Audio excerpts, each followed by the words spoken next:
할렐루야, 반갑습니다. 한 주 동안도 잘 지내셨는지 모르겠네요.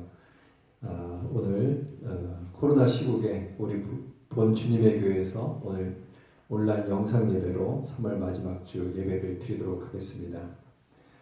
438장 내 영혼이 은총이고 찬송 부르고 예배를 시작하도록 하겠습니다.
묵도하심으로 오늘 3월 29일 주일 예배 시작드리도록 하겠습니다.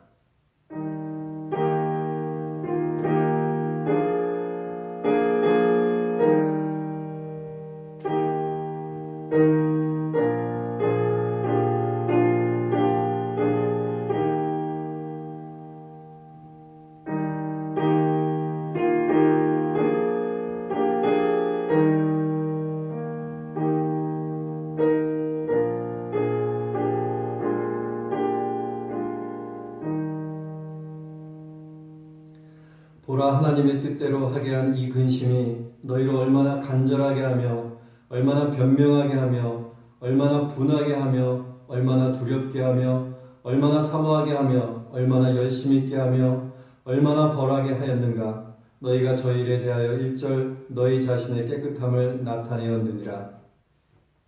긍휼에 풍성하신 하나님, 장기화되는 코로나 사태로 인해서 저희 본 주님의 교회에서 주일을 맞이하여 다시금 온라인 영상 예배로 드리게 됨을 감사드립니다. 비록 저희가 공간적으로 떨어져 있지만 마음으로는 한자리에 모여 함께 예배하는 시간이 되게 하여 주옵소서. 코로나 사태로 인하여 두려움에 처한 자들을 하나님께서 위로하여 주시고 병상에 누워 고통에 놓인 자들에게 은혜 베풀어 주셔서 다시금 강건해지는 역사가 있게 하여 주옵소서. 각 나라의 의료진들과 수장들에게 하나님께서 은혜 베풀어 주셔서 지혜와 열심으로 한마음 한뜻으로 이 난관을 이기고 극복할 수 있도록 하나님께서 은혜 베풀어 주옵소서. 전염병의 시대를 살아가며 믿는 자들로서 하나님께서 우리에게 주시는 음성에 귀 기울이는 저희가 되게 하여 주옵소서. 그리하여서 어려움 중에서 주께서 함께하여 주심을 누리는 그러한 시간이 되게 하여 주옵소서. 본 주님의 교회를 하나님께서 지켜 주옵시고 모든 성도들이 교회의 울타리 안에서 한 생명 공동체임을 경험하는 그러한 교회가 되게 하여 주옵소서. 육신적으로 연약한 성도들에게 하나님의 치료하시는 그런 은혜가 임하게 하여 주시고 물질적 어려움에 처한 자들에게 다시금 일어나는 새로운 길을 하나님께서 허락하여 주옵소서. 어린아이로부터 노년에 이르기까지 주께서 이 시기에 건강으로 함께하여 주옵소서. 예배의 시종을 주님께 맡기옵고 예수님 이름으로 기도하옵나이다. 아멘. 찬송가 10장 찬송 부르도록 하겠습니다.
이 시간에 참회의 기도 드리는 시간 갖도록 하겠습니다. 한 주간도 지내면서 저희가 잘못한 것들 주님 앞에 아뢰는 우리 죄, 만일 우리가 우리 죄를 자백하면 저는 미쁘시고 의로우사 우리 죄를 사하여 주신다고 하셨습니다.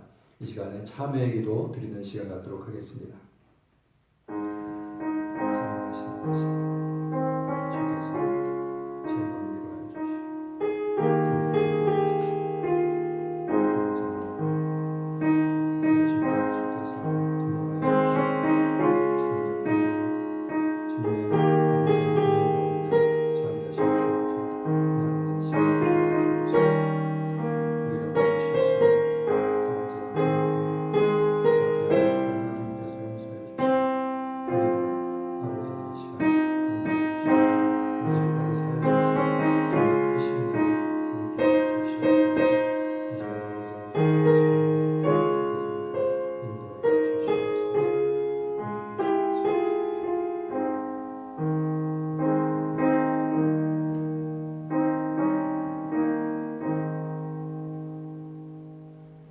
교동문 교독하도록 하겠습니다. 교동문 128번 사순절 5번째입니다.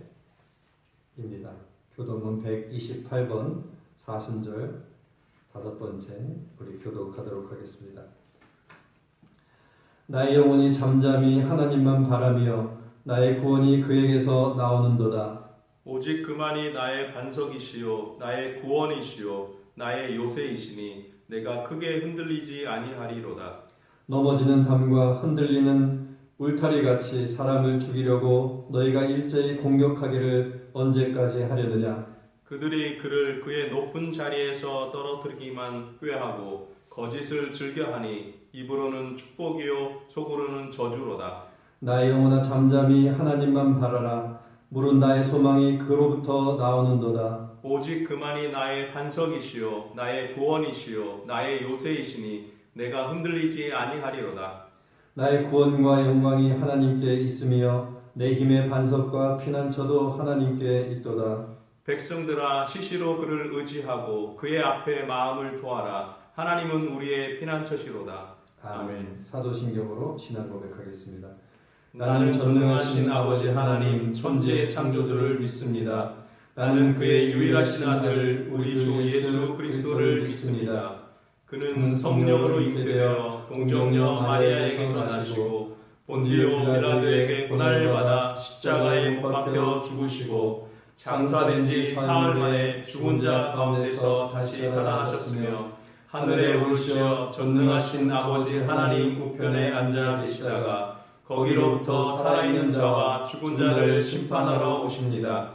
나는 성령을 믿으며 거룩한 공교회와 성도의 교제와 죄를 용서받는 것과 몸의 부활과 영생을 믿습니다. 아멘. 찬송가 144장 찬송 부르도록 하겠습니다.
박채은 성령께서 우리를 대표해서 기도해 주시겠습니다. 하나님 감사합니다. 오늘도 저희에게 좋은 하루를 주심에 감사드립니다. 코로나 바이러스 때문에 비록 저희가 같은 장소에서 예배를 드리지는 못하지만 온라인으로 저희가 주님을 높이고 주님 말씀을 들을 수 있게 하심에 감사드립니다. 이런 기회를 정말 소중히 여기고 예배함에 게을러지는 것이 아니라 더 감사함으로 나아가는 본 주님의 교회가 되게 도와주세요. 하나님, 저희 인간은 오랜 세월 동안 하나님이 안 계시는 것처럼 저희가 이 세상의 왕이 된 것처럼 행동했습니다. 하지만 작은 바이러스 앞에 저희는 더욱더 약하고 작은 존재라는 것을 깨닫습니다.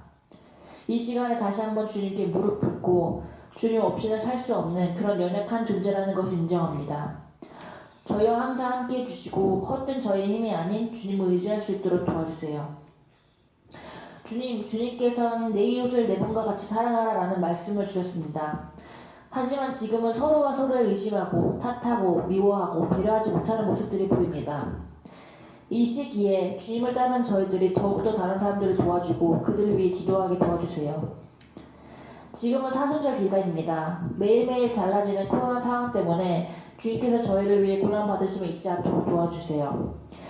또한 주님의 말씀을 더욱 가까이 하여 주님께 가까워지는 저희가 될 수 있도록 도와주세요. 마지막으로 예배와 말씀 위에 기도합니다. 주님께서 저희에게 주시고 싶은 말씀을 듣게 해주시고 또 이해할 수 있는 귀를 허락해 주세요. 또한 온라인으로 들어지는 예배지만 흐트러짐 없이 온 마음 다해 드리는 예배가 되길 원합니다.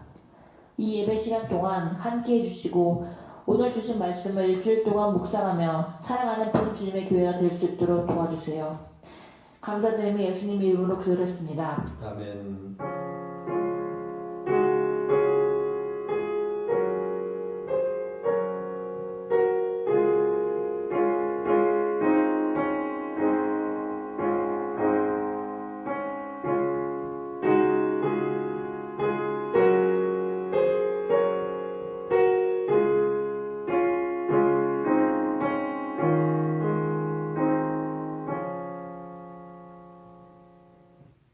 아멘.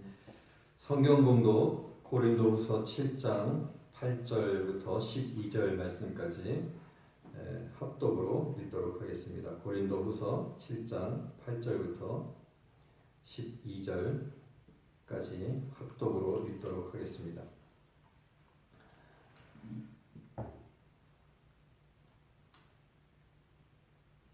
함께 읽겠습니다.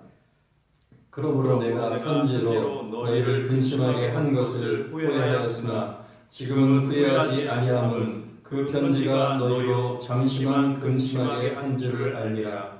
내가 지금 기뻐함은 너희로 근심하게 한 까닭이 아니요 도리어 너희가 근심함으로 회개함에 이른 까닭이라. 너희가 하나님의 뜻대로 근심하게 된 것은 우리에게서 아무 해도 받지 않게 하려 함이라. 하나님의 뜻대로 하는 근심은 후회할 것이 없는 구원에 이르게 하는 회개를 이루는 것이요 세상 근심은 사망을 이루는 것이니라. 보라, 하나님의 뜻대로 하게 된 이 근심이 너희로 얼마나 간절하게 하며 얼마나 변증하게 하며 얼마나 분하게 하며 얼마나 두렵게 하며 얼마나 사모하게 하며 얼마나 열심 있게 하며 얼마나 벌하게 하였는가. 너희가 그 일에 대하여 일체 너희 자신의 깨끗함을 나타내었느니라.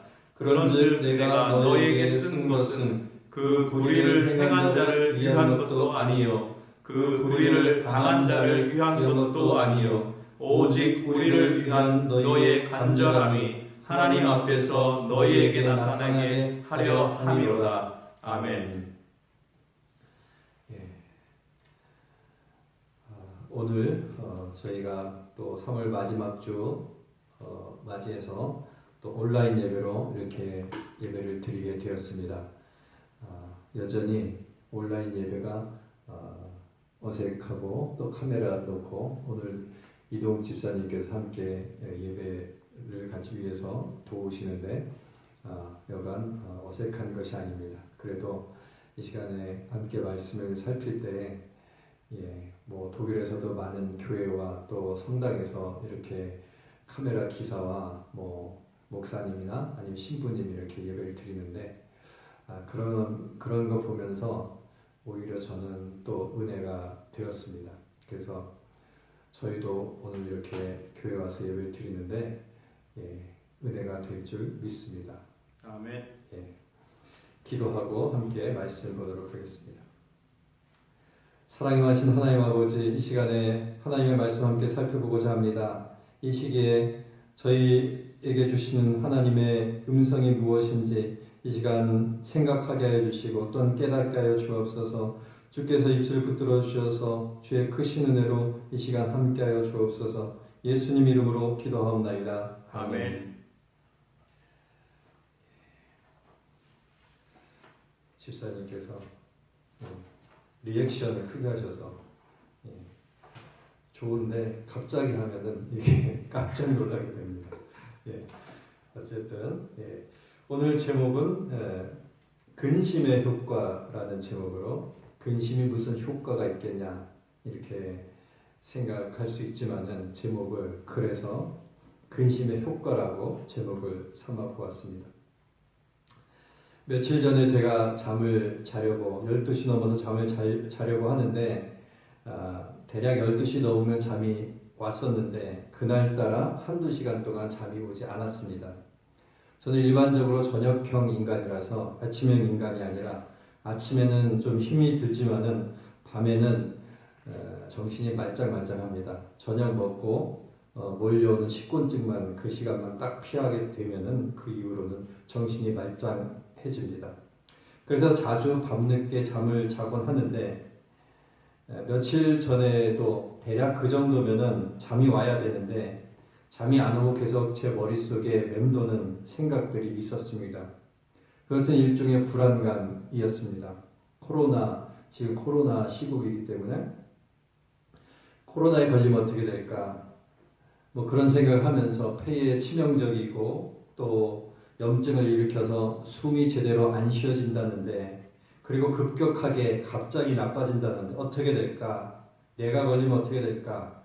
우리 애들이 걸리면 어떻게 될까? 뭐 그런 생각을 하면서 불안해진 것입니다. 그거 말고도 대상이 불분명한 그런 불안감들이 제 머릿속에 있었습니다. 그래서 불안해지니까 잠을 잘 수 없었던 것이죠. 그래서 2-3시간 이상 엎치락 뒤치락 하다가 잠을 이루었습니다. 키에르 케고르라는 덴마크의 철학자이자 신학자가 있는데 그의 유명한 책이 죽음에 이르는 병입니다. 거기에서 이 키에르 케고르는 불안에 대해서 이야기합니다. 불안이 절망을 갖고 절망이 그래서 죽음에 이른다고 그 책에서 말하는 것이죠. 그래서 그 책 제목이 죽음에 이르는 병입니다. 그는 죽음에 이르는 병의 시작이 불안이라고 말했지만은 그와 동시에 불안한 것은 자유의 가능성이라고 말했습니다. 인간은 자유롭기 때문에 그는 불안하다고 말하고 그렇기 때문에 이것이냐 저것이냐의 선택을 통해서 자신을 발전시킬 수 있는 원동력이 된다고 말합니다. 그것이 불안의 또 다른 면이라고 키에르 케고르는 말하고 있습니다. 예를 들자면은 키에르 케고르에게 있어서 절망이라는 것은 불안의 산물이고 죽음에 이르기 전 단계인데 다른 한편으로는 그게 아니라 이 절망을 통해서 자신의 처지를 깨닫게 된다는 것이죠. 그러고 나서 절대자이신 하나님을 찾게 되어서 진정한 신앙으로 이르게 된다는 것입니다. 그리고 그 핵심은 무엇인가 하면 선택이라고 말하고 있습니다. 이것을 선택하느냐 저것을 선택하느냐에 따라서 불안과 절망으로 이어지는 상태가 사망이 되느냐 아니면은 구원이 되느냐 그것이 결정된다고 키에르 케고르는 그의 책에서 말하고 있습니다. 오늘 우리가 읽은 본문에서도 사도 바울은 이 불안, 즉 근심에 대해서 말하고 있습니다. 바로 세상 근심과 하나님의 뜻대로 하는 근심이 있다고 하는 것이죠. 불안의 그런 이중적인 면이 있는 것처럼 세상 근심과 하나님의 뜻대로 하는 근심이 있다고 사도 바울은 오늘 성경 본문에서 우리에게 말하고 있습니다. 사도 바울은 우리가 읽은 본문이 고린도 후서인데 고린도 전서에서 고린도 교인들에게 많은 책망을 했습니다. 그것으로 인해서 그 책망을 받고 고린도 교인들이 근심에 빠지게 되었다고 말합니다. 고린도전서 1장에서 그는 자랑하는 것과 교만에 대해서 교인들을 책망합니다. 5장에서는 음행에 대해서 책망하게 되죠. 6장에서는 교회 문제를 세상의 법정에 송사하는 것을 두고 책망을 합니다. 또 11장에 보면은 고린도전서 11장에 보면은 잘못된 성만찬에 대해서 이 사도 바울은 고린도 교인들을 책망합니다. 바울의 그런 글들은 아비의 마음으로 진심이 담겨져 있지만은 한편으로는 매섭게 호되게 책망하는 그러한 글들이었습니다. 그래서 거기에 대해서 고린도후서 2장 4절에 사도 바울은 설명을 합니다. 내가 큰 환난과 애통한 마음이 있어 많은 눈물로 너희에게 썼노니 이는 너희로 근심하게 하려 한 것이 아니요 오직 내가 너희를 향하여 넘치는 사랑이 있음을 너희로 알게 하려 함이라. 사도 바울도 인정한 것이죠. 너희로 그렇게 책망으로 쓴 것은 근심하게 하려 한 것이 아니라 너희를 향한 넘치는 사랑 때문에 그것을 썼다고 말하고 있습니다. 영적인 아비로서 사도 바울은 고린도 교인들에게 분명히 잘못된 일에 대해서 책망의 편지를 썼습니다. 그러나 고린도 교인들은 그것으로 인해서 마음의 상처를 입었고 근심에 빠지게 되었던 것이죠. 바울이란 인물은 어떤 인물이었습니까? 바울이란 사람은 강직하고 직설적인 그리고 원칙주의자였습니다. 갈라디아서 2장 14절에 보면은 이 바울은 그 기라성 같은 예수님의 수제자 베드로를 책망하는 것을 보게 됩니다. 베드로가 이방인들하고 같이 식사를 하다가 유대인들이 오니까 그들에게 덕이 안 될 것 같아서 이방인과 같이 식사하는 것이 유대인들에게 덕이 안 될 것 같으니까 자리를 피한 것을 두고 바울이 베드로를 책망합니다. 내가 유대인으로서 이방을 쫓고 유대인답게 살지 아니하면서 어찌하여 억지로 이방인을 유대인답게 살게 하려느냐 이러면서 바울은 베드로를 책망하게 되죠. 바울의 입장과 베드로의 입장이 우리가 지금 봤었을 때는 큰 차이가 없는 것처럼 보이지만은 당시에는 베드로라 하면은 예수님의 수제자였고 사도였습니다. 그렇지만 바울은 자신의 사도됨을 의심받는 이런 상황이었고 실제로 예수님을 직접 보지 못한 사람이었기 때문에 바울이 베드로를 책망한다는 것은 보통의 일이 아니었습니다. 그러나 그런 원칙을 어겼다고 바울은 베드로를 책망하게 되죠. 또 바나바와는 바울은 2차 전도 여행을 두고 이제 다투게 됩니다. 마가를 놓고 다투게 되죠. 마가는 1차 전도 여행 때 끝까지 함께하지 않고 중도에 돌아갔기 때문에 2차 전도 여행에는 함께할 수 없다는 것이 바울의 생각이었습니다. 그래서 둘이 갈라져서 바나바는 마가와 함께 전도 여행을 떠나고 바울은 신라를 택해서 마게도냐로 건너가서 2차 전도 여행을 했던 것이죠. 이런 바울이었기 때문에 직설적이고 원칙적인 이 책망 앞에 고린도 교회 교인들은 상처를 받았던 것입니다. 그리고 사도 바울도 그것을 느꼈습니다. 사도 바울도 자신이 너무 심하게 하지 않았나 하는 생각을 하기도 했습니다. 그러나 그런 것들은 상처를 받았을 것이다, 근심하게 되었다 하는 것은 잘못된 것은 잘못됐다고 말하는 그의 강직함에서 나오는 부작용이었습니다. 이 부작용이라는 게 부정적 작용이라고 말할 수도 있지만은 아니 부자보다도 곁에 있는 작용을 말하는 것입니다. 독일어로는 네벤비르쿵이라고 말하죠. 부작용, 부수적인 작용입니다. 어쨌든 바울의 강직함과 직설적인 면의 부수적인 작용으로 인해서 고린도 교인들이 근심을 하게 된 것은 사실입니다. 그래서 8절에 보면 오늘 우리가 읽은 본문 8절에 보면은 바울은 잠깐 후회까지 했다고 말합니다. 8절에 그러므로 내가 편지로 너희를 근심하게 한 것을 후회하였으나 내가 너무 심하게 했나? 그러다가 오히려 심에 빠지면 어떻게 될까 하는 근심을 사도 바울은 했던 것이죠. 그런데 9절에 보면은 바로 바울은 기뻐한다고 말합니다. 그것은 고린도 교인들이 근심함으로 회개함에 이르게 되었기 때문이라고 말하고 있죠. 9절에 보면은 내가 지금 기뻐함은 너희로 근심하게 한 까닭이 아니요 도리어 너희가 근심함으로 회개함에 이른 까닭이라 이렇게 말하고 있습니다. 근심은 기쁜 것이 아니지만은 그것을 통해서 회개에 이르렀기 때문에 결과적으로 기뻐한다고 사도 바울은 말하는 것입니다. 세상의 일들이 항상 기쁘고 기뻐서 기쁜 일이 생기는 것이 아니라는 것은 어린아이만 아니라면 대부분 알고 있는 일입니다. 모든 일에 과정이 있는 것이죠. 기쁜 일이 있으려면 그 과정이 있어야 되는 것입니다. 기쁘고 기뻐서 기쁜 일이 있는 것이 아니라는 이야기입니다. 일이 되어가는 순서가 있다는 이야기입니다. 신앙생활에 있어서도 과정이 있고 그렇다는 것은 기쁘고 기뻐서 기쁜 일이 생기지 않는다는 이야기입니다. 오늘 읽은 본문만 해도 근심이 고린도 교인들에게 있었고 그것 때문에 잠깐이나마 바울이 후회했다고 말했습니다. 그러나 그것이 결과적으로 기쁨을 이끌어낸 일이었습니다. 신앙인에게도 근심이 있을 수 있고 절망이 있을 수 있습니다. 불안이 있을 수 있습니다. 두려움이 있을 수 있습니다. 그러나 신앙 안에서의 근심과 절망은 반드시 구원과 연결되는 것을 믿으시는 우리 성도님들 되시기 바랍니다. 신앙 안에서의 근심은 소위 하나님의 뜻대로 하는 근심이고 결과적으로 아무 해도 받지 않게 하심입니다.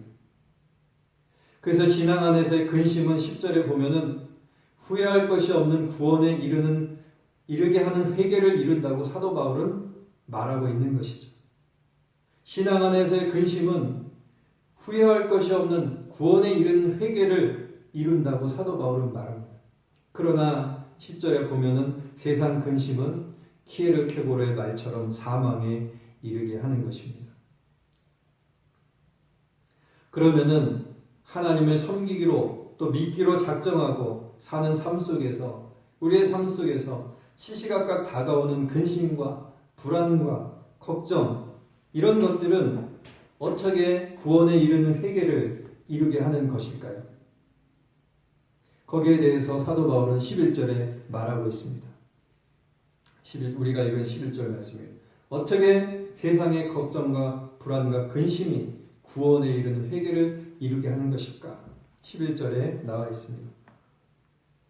보라 하나님의 뜻대로 하게 한 이 근심이 너희로 얼마나 간절하게 하며 얼마나 변명하게 하며 얼마나 분하게 하며 얼마나 두렵게 하며 얼마나 사모하게 하며 얼마나 열심히 있게 하며 얼마나 벌하게 하였는가. 너희가 저 일에 대하여 1절 너희 자신의 깨끗함을 나타내었느니라. 어떻게 구원에 이르는 회개를 이루게 하는 것일까? 그것은 11절에 나온 말씀대로 그렇습니다. 근심으로 인해서 간절해지는 것이죠. 근심으로 인해서 간절해집니다. 근심이 밀어닥치면 잠을 잘 수도 없고 아침에 잠을 그렇게 많이 자던 사람도 정신이 멀쩡해질 수밖에 없습니다. 그러면 어떻게 됩니까? 기도할 수밖에 없는 것이죠. 믿는 사람은 그거밖에 할 수 없지만은 근심이 닥쳐서 잠이 오지 않을 때 그거밖에 할 수 없지만은 그것이 가장 귀한 것이고 가장 능력 있는 것이기 때문에 그렇게 할 수밖에 없습니다. 그 기도하는 것이 가장 귀한 것인 줄 믿으시는 우리 성도님들 되시기 바랍니다. 또한 근심으로 인해서 변명을 합니다. 내가 안 그랬다. 내가 그 정도로 잘못하지는 않았다. 그런 변명을 하게 되는 것이죠. 또 근심으로 인해서 화가 나기도 합니다. 내가 그 정도 잘못하지 않은 것 같은데 그런 이야기를 들으니까 화가 나는 것이죠. 또 근심으로 인해서 두려워집니다. 내가 그런 벌을 받으면 어떻게 될까? 내가 정말 그렇게 되면 어떻게 될까? 그 두려움에 그 많던 잠도 없어지게 되는 것입니다. 근심으로 인해서 또 사모하게 됩니다. 믿는 자들의 특징입니다.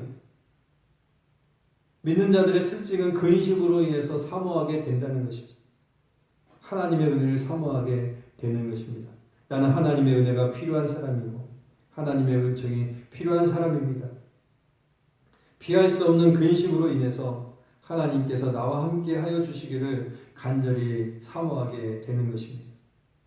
또 근심으로 인해서 열심이 납니다. 어떤 열심이 납니까? 바로 서야겠다. 내가 더 바로 서야겠다. 내가 더 기도 생활을 열심히 해야겠다. 이런 마음이 들게 되는 것이죠. 또 근심으로 인해서 벌하게 됩니다. 근심으로 인해서 자기 자신을 근신하게 합니다. 금식을 하면서 내가 금식을 해야겠다. 이러면서 간절히 기도하게 되죠. 내가 절제해야겠다. 이러면서 기도하게 됩니다. 그래서 11절은 근심으로 인하여 이루어지는 신자의 선순환적 감정을 나열하는 것입니다. 악순환이 아니라 선순환. 간절해지고 변명을 하고 화가 나고 두려워지고 사모하게 되고 열심히 나는 이런 선순환적 감정을 나열하는 것입니다. 그리고 그러한 감정은 동시다발적으로 복합적으로 근심에 처한 신자들에게 이루어지게 됩니다. 얼마나 간절하게 하며 근심이 얼마나 우리를 간절하게 하며 얼마나 변명하게 하며 얼마나 분하게 하며 얼마나 두렵게 하며 얼마나 사모하게 하며 얼마나 열심 있게 하는가. 11절을 우리 다 같이 한번 읽어보도록 하겠습니다. 보라, 하나님의 뜻대로 하게 한 이 근심이 너희를 얼마나 간절하게 하며 얼마나 변명하게 하며 얼마나 분하게 하며 얼마나 두렵게 하며 얼마나 사모하게 하며 얼마나 열심 있게 하며 얼마나 벌하게 하였는가. 너희가 저 일에 대하여 1절 너희 자신의 깨끗함을 나타내야 됩니다.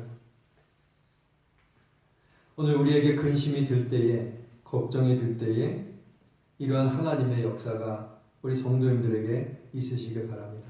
근심으로 인해서 낭망하고 좌절하고 그러는 것이 아니라 점점 건강이 안 좋아지고 이런 것이 아니라 바로 사도 바울이 말한 이런 선순환적 이런 간절하게 하고 사모하게 되는 그런 하나님의 역사가 우리 성도님들에게 있으시기 바랍니다. 간절해지고 열심히 있게 되고 사모하게 되는 그런 모습이 근심이 있을 때에 우리에게 있어야 하는 것이죠. 그리고 12절에 바울은 결론을 내립니다. 하나님의 뜻대로 하는 근심을 야기한 것은 너희의 간절함을 위한 것이라고 사도 바울은 말하고 있습니다. 그 말을 참 훌륭하게 쓰고 있습니다.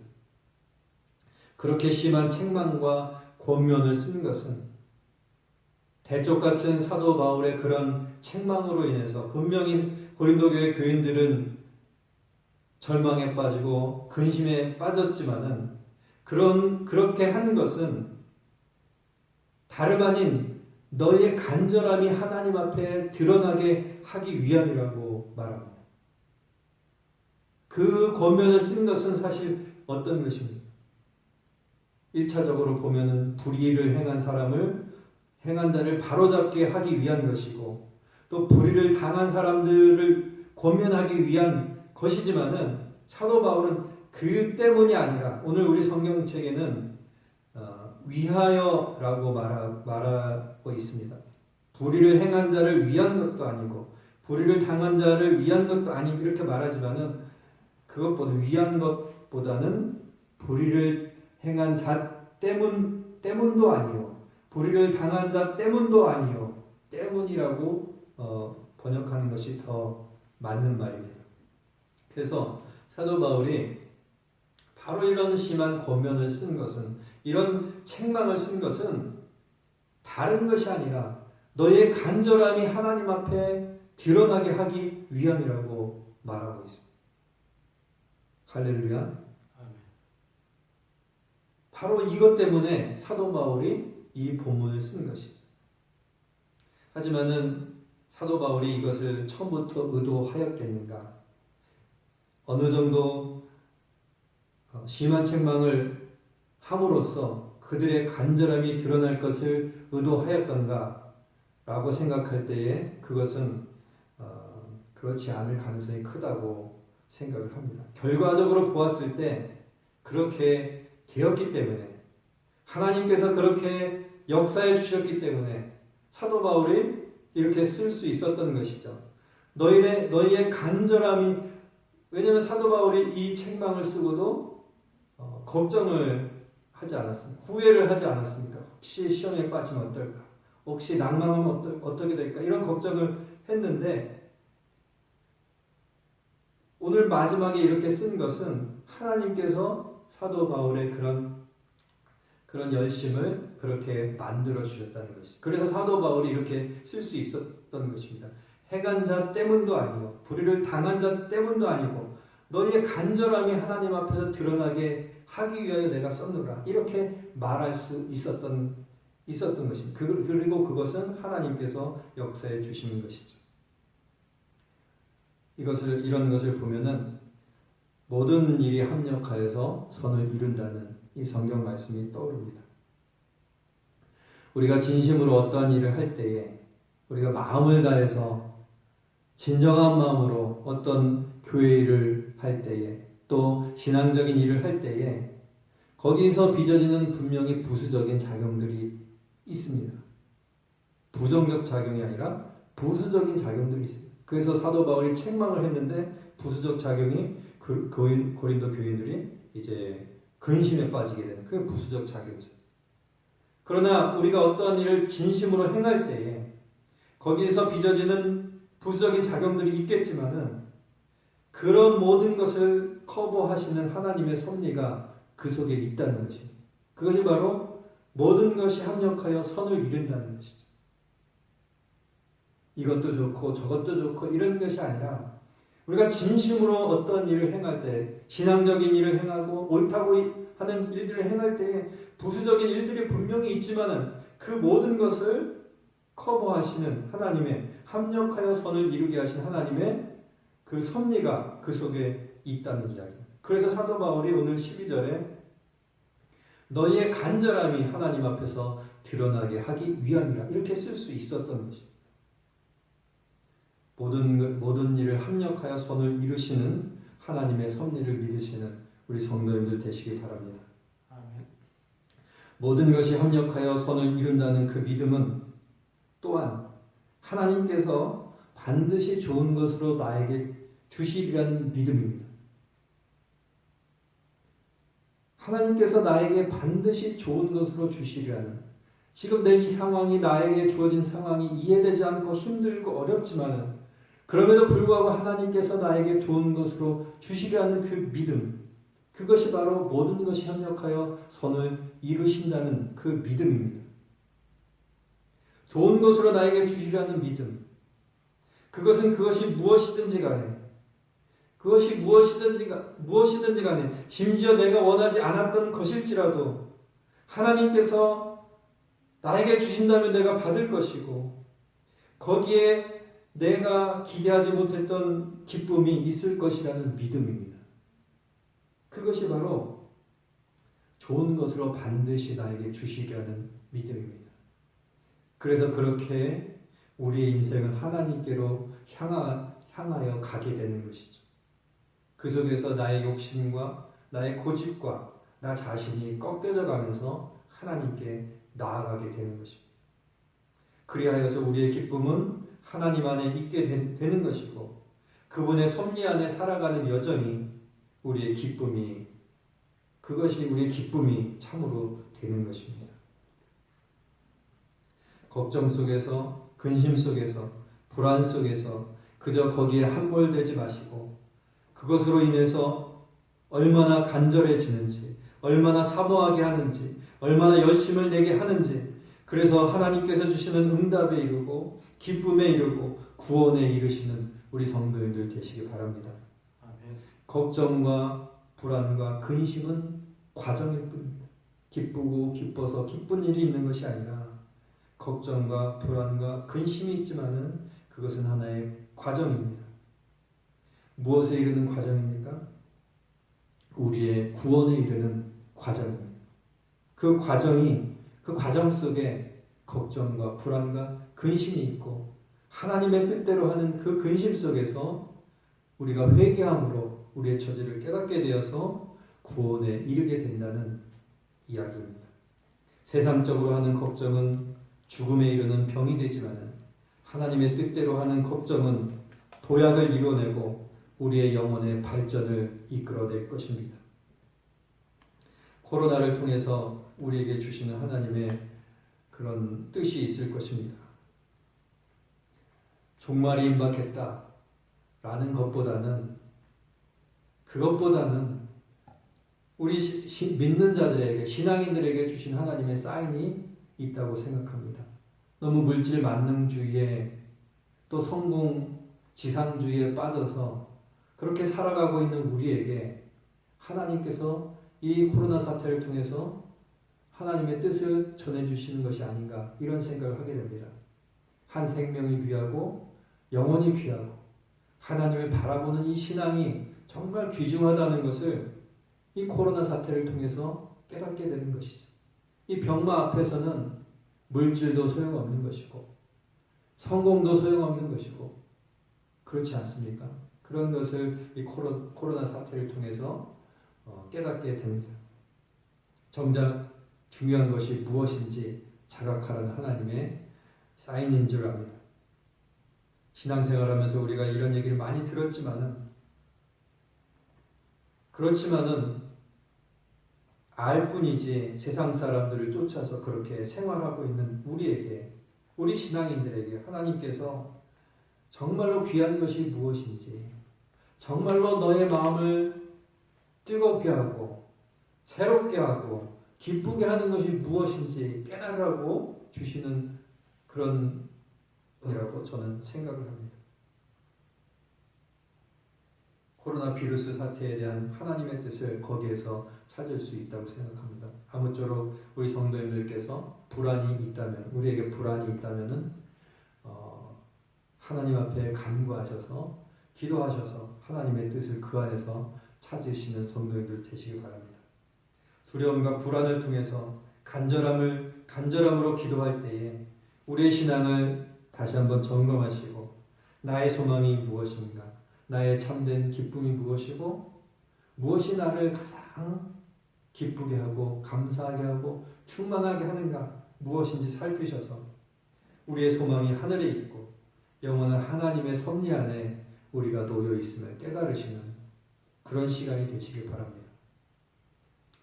오면서 참 아이러니하다라는 생각을 했습니다. 교회 오늘 저희가 5번째 예배인데 제가 집에서 하다가 오늘 교회 와서 이렇게 하게 되었습니다. 오는 길엔 참 날씨가 좋더라고요. 날씨가 너무 좋습니다. 한국은 봄 날씨가 황사도 있고 그래서 안 좋은데 독일은 봄 날씨가 참 좋습니다. 화창하고 온도도 17도, 18도 정도 되고, 그런데 아이러니한 것은 코로나 때문에 아무것도 하지 못하는 그런 어떤 이 좋은 날씨를 즐기지 못하는 그것이 참 아이러니하다, 이런 생각을 했습니다. 동시에 또 드는 생각은 무엇인가 하면은 이 코로나로 인해서 암울한 이 시기에 하나님의 은혜를 깨달을 수 있기 때문에 또한 그것이 또 반전이다 라는 생각을 또한 했습니다. 이 시기에 우리가 각 가정에 있으면서 정말로 우리에게 중요한 것이 무엇인지, 우리에게 주시는 하나님의 음성이 무엇인지 확인할 수 있는 그런 귀한 시간이 되지 않겠습니까? 그래서 상황이 이렇더라도 또 우리에게 불안이 있더라도 이 속에서 주시는 하나님의 뜻이 무엇인지 우리가 찾을 때에 하나님께서 우리에게 주시는 또한 반전의 은혜가 우리에게 있을 줄 압니다. 이 시기를 건강히 또 은혜롭게 잘 나시는 우리 성도님들 되시기를 바랍니다. 이제 찬송가 한 장 부르시고 479장 부르시고 우리 주신 말씀 생각하시면서 통성으로 합심으로 한번 기도하도록 하겠습니다. 479장입니다. 479장 함께 부르시고 합심해서 기도하겠습니다. 외로운 인생길 가는 우리 너만 잊힐 것이 아주 없네. 걱정과 고생이 어디를 없으니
합심하여 기도하는 시간 갖도록 하겠습니다. 오늘 성도에게 근심이 있는 것은 회개에 이르게 하여서, 간절하게 하여서, 사모하게 하여서, 열심히 있게 하여서 구원에 이르게 하심이라고 함께 말씀을 살펴보았습니다. 우리에게 근심이 있습니까? 불안이 있습니까? 이것을 가지고 하나님 앞에 나가서 간구하는 우리 성도님들 되시기 바랍니다. 이 시간에 주신 말씀 생각하시면서 다 함께 합심하여 기도하도록 하겠습니다. 사랑하신 아버지 하나님, 주께서 아버지 하나님 우리에게 은혜 베푸셨음을 고백합니다. 아버지 하나님, 이 시국에 우리에게 불안이 있고 우리에게 근심이 있습니다. 아버지 하나님, 주 앞에 더욱 간절히 나아가게 해주시고, 주 앞에 더욱 열심으로 기도하게 해주시고, 주 앞에 더욱 사모함으로 나아가는 저희가 될 수 있도록 하나님 인도하여 주시옵소서. 이 시간에 아버지 하나님 합심하여 기도하기 원합니다. 주신 말씀 생각하면서 함께 기도하기 원합니다. 하나님께서 함께하여 주시고 이 시간 은혜로 인도하여 주옵시고 우리의 마음을 하나님께서 이루하여 주시고 아버지 하나님, 주께서 주신 은혜 가운데 거하는 저희가 되게 하여 주시옵소서. 아버지 하나님, 주께서 우리와 함께하여 주시고 아버지 우리의 삶 가운데 모든 것이 협력하여서 선을 이루시는 하나님의 섭리를 기대하며 나아가는 저희가 되게 하여 주시고 아버지 하나님, 좋은 것으로 우리에게 주시라는 주님의 아버지 하나님 약속을 믿으며 나아가는 저희가 되게 하여 주옵소서. 우리 어떤 상황에서도 좌절하지 아니하고 망망하지 아니하고 그것이 죽음에 이르는 근심이 되지 않게 해주시고 그것이 사망에 이르는 아버지 하나님 그러한 근심이 되지 않게 하나님께서 붙들어 주시옵소서. 아버지 하나님, 그리하여서 아버지 하나님 주 앞에 나아갈 때에 아버지 하나님 그 근심이 변하여 아버지 하나님 기쁨이 되게 하여 주시고 근심이 변하여 평안이 되게 하여 주시고 근심이 변하여 하나님의 섭리를 깨닫는 귀한 시간이 되게 하여 주시옵소서. 우리에게 있는 불안과 근심과 아버지 어려움을 통하여서 주 앞에 매달리고 더욱 나가는 저희가 될 수 있도록 하나님께서 인도하여 주시옵소서.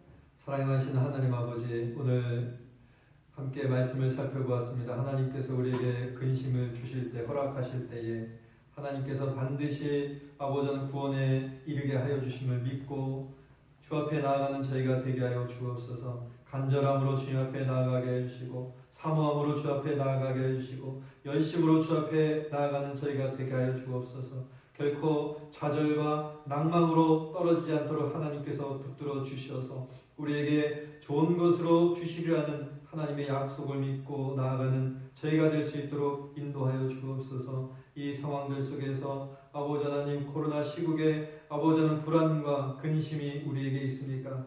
아버지 하나님, 주 앞에 더욱 간구하며 나아갈 때 하나님께서 귀한 것으로 좋은 것으로 간절함을 우리에게 일깨워 주시리라는 그 아버지의 은혜를 경험하며 나아가는 저희가 될 수 있도록 하나님 인도하여 주옵소서. 그리하여서 아버지 이 시간이 아버지 하나님 낭망의 시간이 되지 않게 해주시고 좌절의 시간이 되지 않게 해주시고 불안의 시간이 되지 않게 하여 주셔서 오히려 하나님의 은혜를 맛보며 하나님의 은혜 가운데 거하는 아버지 하나님 그런 귀한 시간 될 수 있도록 하나님께서 인도하여 주옵소서. 예수님 이름으로 기도하옵나이다. 아멘. 네, 광고 말씀 드리도록 하겠습니다. 사순절 기간입니다. 예, 이제 다음 주는 종려주일이고 그 다음 주는 부활주일입니다.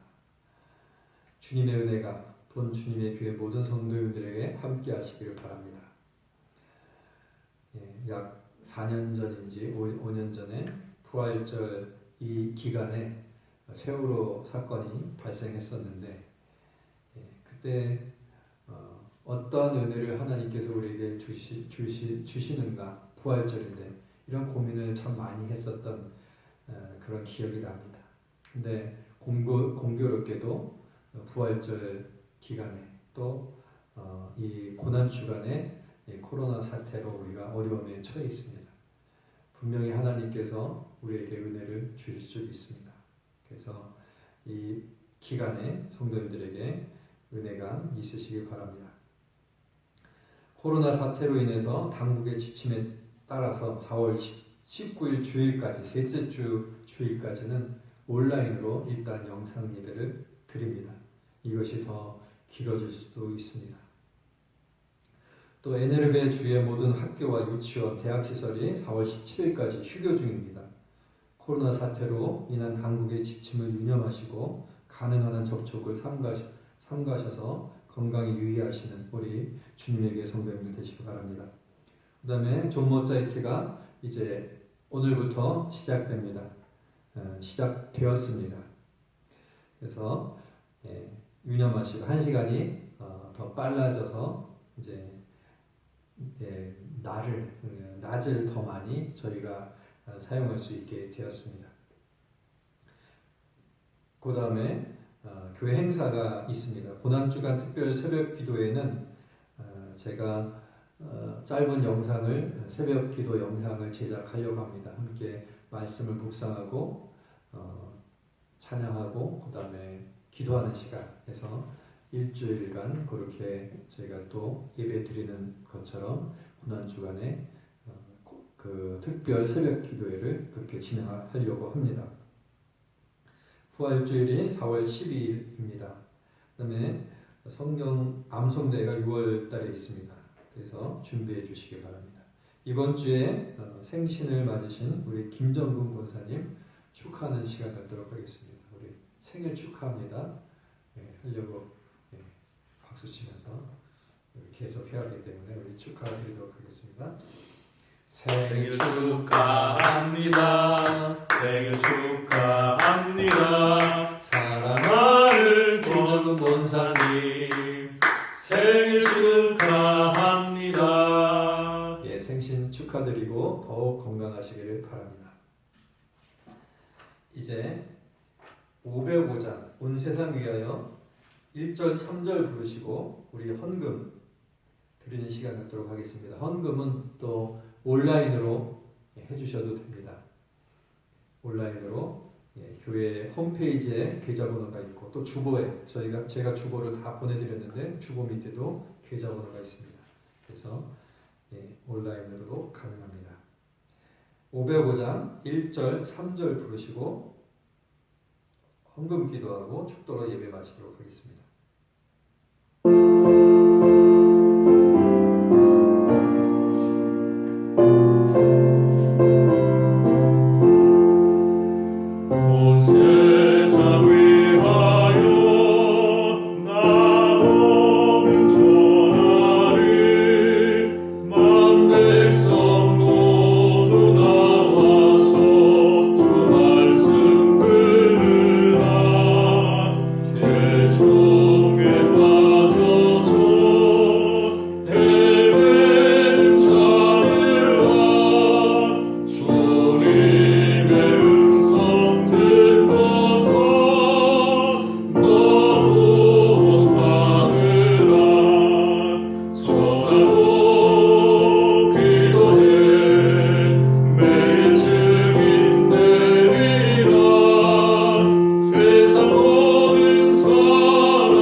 주님 앞에 예물을 드려서 저희 마음을 표하였습니다. 주께서 기뻐 받아주시고 드린 손길들 하나님 축복하여 주셔서 이 세상 살아갈 동안에 물질적 어려움 없도록 인도하여 주옵시고 쓰고 남음이 있어서 풍성한 삶이 되게 하여 주옵소서. 물질에 사로잡힌 자가 되는 것이 아니라 물질에 아버지는 자유자가 되어서 나누고 풍성한 삶이 될 수 있도록 하나님께서 축복하여 주옵소서. 드리지 못한 손길도 하나님께서 은혜로 함께하여 주옵시고 이 예물이 쓰이는 곳에 주님의 뜻 가운데 사용될 수 있도록 인도하여 주옵소서. 이제는 우리 주 예수 그리스도의 은혜와 하나님 아버지의 크신 사랑하심과 성령의 감화감동 위로하심의 역사가 오늘 함께 예배드리는 온라인으로 예배드리는 우리 모든 본교회 교우들 머리 위에 오늘 하나님께 아버지 하는 근심으로 나아가지만은 구원으로 바꾸시리라는 믿음 가운데 거하길 원하는 우리 모든 교우들 머리 위에 이제로부터 영원까지 함께 있을지어다. 아멘.